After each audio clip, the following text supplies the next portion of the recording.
Hey guys, my name's Ashley. I'm Philip.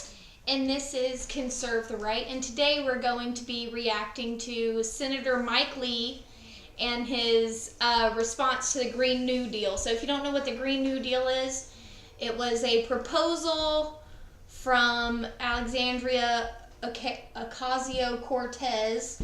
To paint the wall green? No, it was not to paint the wall green. It was actually something even more ridiculous. She wants to, it's not like a policy proposal. It's not like she outlined what exactly she was going to do. This is just the goals that she wanted set for the Senate. So goal number 1 was to get rid of all fossil fuel use within 12 years. So I guess we can just give up on trying to feed the poor. Get rid of all planes. She wanted to get rid of all air travel and create high-speed rails. Reduce the number of farting cows. That was actually in there. The word farting was in a Senate proposal. Provide income for those unable or unwilling to work. How do you keep cows from farting? I'm guessing she wants to kill the cows. I don't know I'm how. fine with that as long as we can eat them. Well, I think she's also a supporter of the vegan movement. I don't think she's a vegan. I think she just identifies with them. I love vegetarians. Let's kill cows. What sense does that make? So the entire proposal was ridiculous. Everything in it was crazy. It was ridiculous. So when she proposed that, Mitch McConnell was basically, fine, let's vote on it. And they voted. And they voted, and it failed miserably. Not a single person voted for it. Not even AOC. Nobody. Oh, well, she's in the House of Representatives. But nobody. No, is she a senator? She's a senator, ain't she? Don't know, don't care. Don't care. Anyways, it failed miserably. So this was Mike Lee's presentation on how serious he was about the Green New Deal. Do you know the number one reason it failed? Because it was ridiculous. Do you know how expensive green paint is? It was not the green paint expensiveness, I'm sure. I bet it was. All right, so here we go. Senator Mike Lee is a Republican from Utah. Senator from Utah. Mr. President, fear has become an all too prevalent quality in American political discourse. And unfortunately, fear is unavoidable when debating the substance of the resolution before this body today.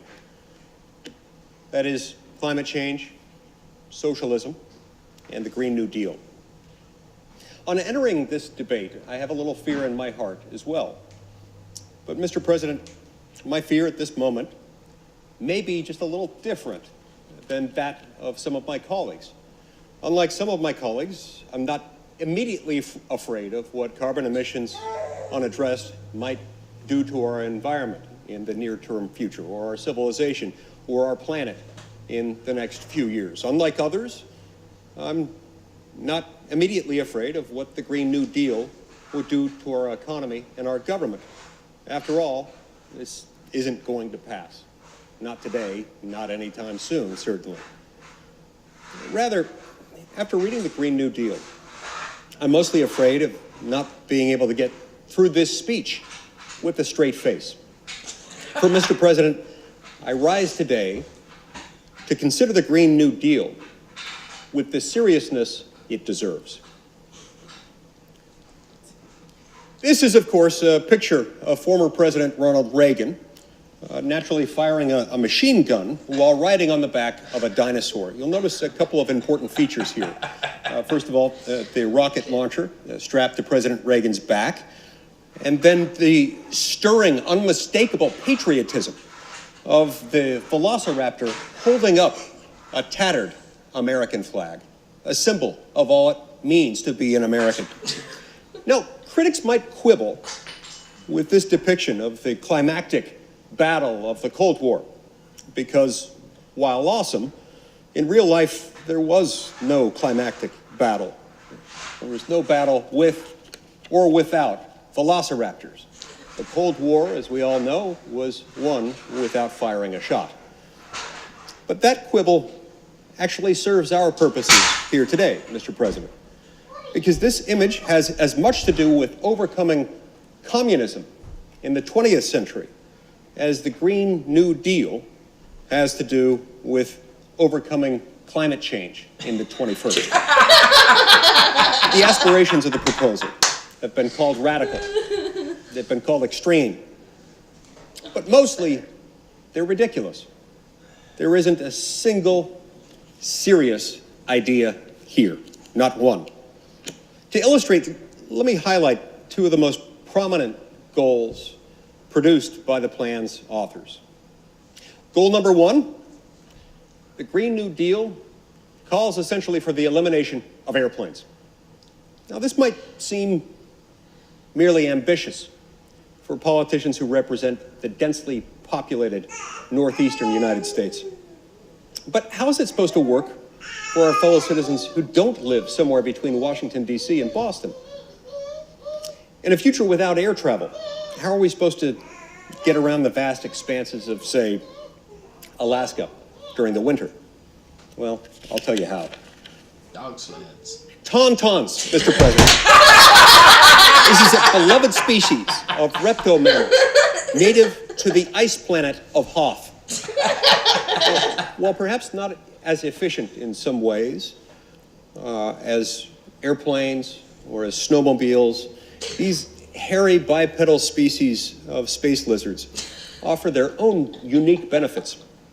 Not only are tauntauns carbon neutral, but according to a report a long time ago and issued far, far away, they may even be fully recyclable and usable for their warmth, especially on a cold night.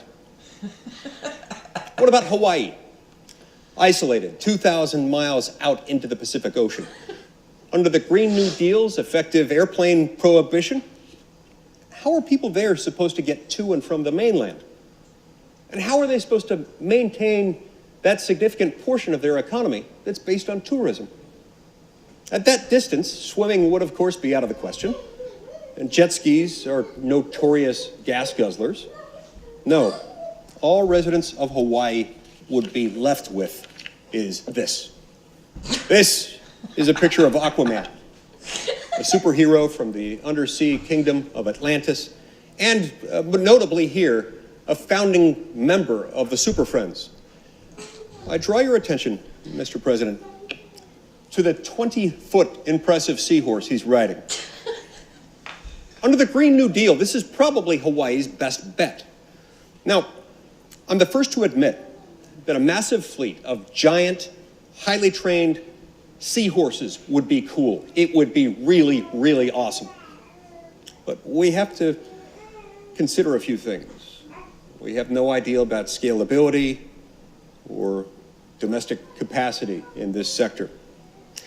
The last thing we want is to ban all airplanes and only then find out that China or Russia may have already established strategic hippocampus programs designed to cut the United States out of the global market. Mr. President, we must not allow and cannot tolerate a giant seahorse gap.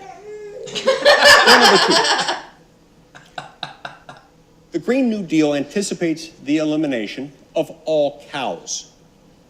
Talking points released by the sponsors of the resolution the day it was introduced cited the goal of, quote, fully getting rid of, and I'll paraphrase a little bit here, flatulating cows. Now, Mr. President, I share their concern. But honestly, I think you've got to remember that if they think the cows smell bad, just wait till they get a whiff of the seahorses. But back to the cattle. I've got a chart to illustrate this trend. As you can see, Mr. President, on the left, these little cows represent the bovine population of America today. On the right is the future population under the Green New Deal. We would go from about 94 million cows to 0 cows. No more milk, no more cheese, no more steak, no more hamburgers. Over the state work period last week, I visited some farms to find out for myself what Utah's own bovine community might think of the Green New Deal. Every cow I spoke to said the same thing. Boo.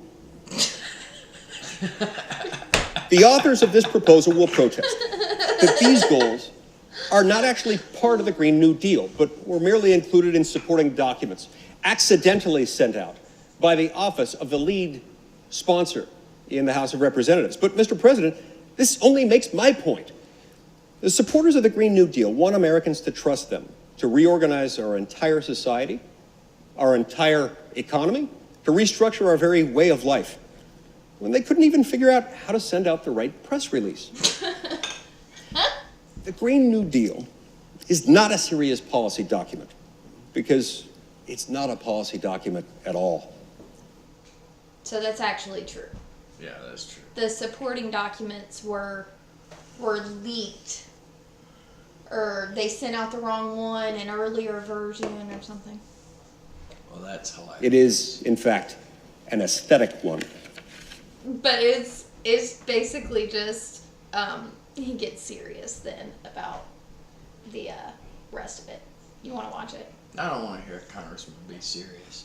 That was funny as hell. Wasn't that hilarious? Can you believe that happened on the Senate floor? I want to move to Utah to vote for this guy. I mean, wow, that was amazing. I saw it, and the very first thing I thought was, oh my God, I gotta get Dad to watch this. That's awesome. He said giant seahorses. And evidently their farts smell really bad. Apparently he was. And I agree. I don't want to fall behind China on anything, especially seahorse travel. But he was trying to show that, like, look, this giant seahorse thing, this is just as ridiculous as what is actually put in the Green New Deal. It's hilarious. Hey, I want to show you how stupid you are. Guess what? I can be stupid too. You know what's just as likely as eliminating all air travel? Giant seahorses and tauntauns to get around Alaska. Well, hold on now, because we didn't used to have air travel. That's right. We might be able to People used to ride genetically horses. engineer giant seahorses. Maybe that's where we should be focusing our energy. Holy cow. Maybe we just say, don't say cow. Okay, we're getting rid of those two. Get rid of cows. All right, guys. Chick-fil-A is going to be pissed. Chick-fil-A is going to be mad. No, Chick-fil-A is going to be happy. If we get rid of all the cows, all that will be left is chicken. Yeah, but who then will sponsor them? That's right. They lose their market share if ever all the chickens go away, or all the cows go away. Yeah. Because then everybody's just chicken. Who will be left to tell people to eat chicken? Okay, then. All right, let us know what you think about Senator Mike Lee's hilarious rant on the Senate floor. We look forward to hearing how you reacted. I thought it was hilarious. If you don't give it a like, you do not have a sense of humor. It's very true. It's very true. All right, bye, guys.